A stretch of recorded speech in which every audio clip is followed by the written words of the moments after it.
G'day everyone, welcome to another week of sound design for new media. This week we're going to be talking about sound and behavior. And in this video you're going to learn about how people respond to sounds based on conditional behavior types and what conditional behavior types actually are. Okay, so first off we're going to try a little listening test. So make sure you've got your headphones plugged in or your speakers turned up because I want you to tell me which of these two sounds is hot water.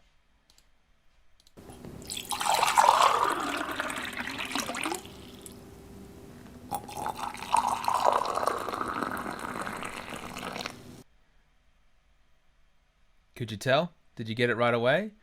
If you didn't, sound number one was cold and sound number two was hot. Most people typically get this, and it's because of the years of pouring hot and cold water that you have learned the sound between these two different viscosities of water.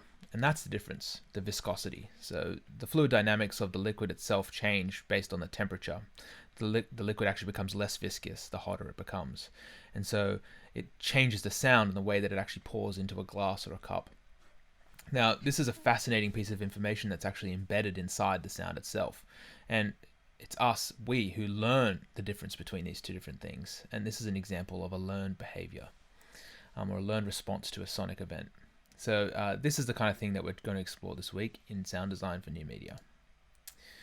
If you want to know a little bit more about that, you can check out this video, which is a bit more about that listening test and how it works.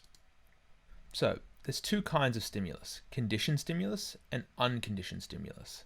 And they both result from different kinds of effects in the world. So let's unpack them a little bit. An unconditioned stimulus is something like a surprising sound or shocking sound or something that makes you flinch.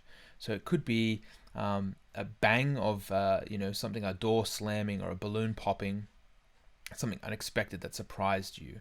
An unconditioned stimulus is that kind of visceral reaction that you have. It's just that that moment of fight or flight that you're going to all of a sudden react to a sound. This is the immediate and unconditioned stimulus response. It is about protecting yourself. It's about getting away from something. It's about making sure that you're safe. It's this kind of very raw and unconsidered action. And a conditioned stimulus is like a doorbell. We know that when the doorbell rings, that there's someone there or a package has arrived. This is something that you've learned through living in a house, having a doorbell, seeing people and understanding that social behavior, being taught it by your parents. This is a conditioned stimulus. So it's actually the case that most sounds are a bit of both, and often they have a blend.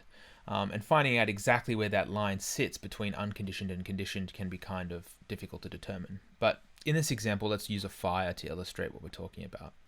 You might see a fire and feel the heat of it, for example, and you're going to have an unconditioned response, and that immediate response is going to be that heat is something that might hurt you, might cause you pain, and you're going to want to get away from that. You might flinch or react in fear. But the conditioned response that followed will be one of trying to find the exit, trying to get out, trying to move away from the fire. And you'll have to use things like the conditioned understanding of your visual environment and spatial environment to actually navigate in that way. So, for example, you might look for an exit sign because you've been conditioned to know that, always make sure you know where the exit sign is because that'll lead you on the way out. We learn this when we fly on planes, when you see a movie. We're always talking about how to exit out of buildings. And that's the kind of conditioned behavior that we learn. So it's these two kinds of sounds, those that are the visceral and immediate, the unconditioned ones, and the conditioned ones where we actually have some kind of associated learning that happens that are actually really a core component of designing sounds. We can make something loud and extreme, and we can elicit an unconditioned response from people. But when we're designing sounds and they're connected to interactive systems, we also need those unconditioned elements to have conditioned components to them as well. And this is especially important when we're thinking about alarms and we're thinking about things that are designed to alert or gain people's or users' attention. We need to both use unconditioned features of those sounds, their shrillness, their sharpness, and we need to combine them well with conditioned and learned behaviors to ensure that people know how to act based on those alerts. And it's when the unconditioned and conditioned sounds begin to become ambiguous or become desensitized through overstimulation or overuse, that we actually start leading to kind of some very difficult problems. Alerts aren't paid attention to, and conditioned response don't result in action. So this is a kind of problem that we need to consider, especially for spatial environments like urban environments with vehicles and pedestrians.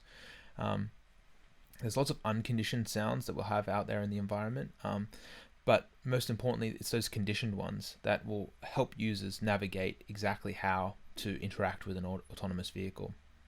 So we all know car horns are important. They alert people, and they're a great example of a kind of alert-based sound. So they have an unconditioned component to them. They often cause surprise. We've all, scared a friend or shocked someone with a car horn before, and it evokes an unconditioned response. But in the context of using the horn to actually alert someone of your presence, you're looking for them to associate not only that unconditioned component of seeing you and paying attention to you to bring their attention to the vehicle itself, but also to know how to act after that. So in the case of a conditioned response, we might think about all of the kind of fun that goes into the subtleties of honking, right? We all know about the having to honk gently and politely when you're trying to non-aggressively tell someone perhaps the light has turned green. We're indicating a conditioned response to the kind of horn that we are using. As this kind of nuance, it can be about social etiquette and about learned social responses that is actually kind of embedded into this. And we need to consider it when we're thinking about the design of pedestrian autonomous vehicle interactions. How do we actually intentionally pursue conditioned outcomes based on unconditioned sounds? Or how do we get those two different components of a sound to interact well? Anyway, that's it for this week. And so good luck and talk to you soon.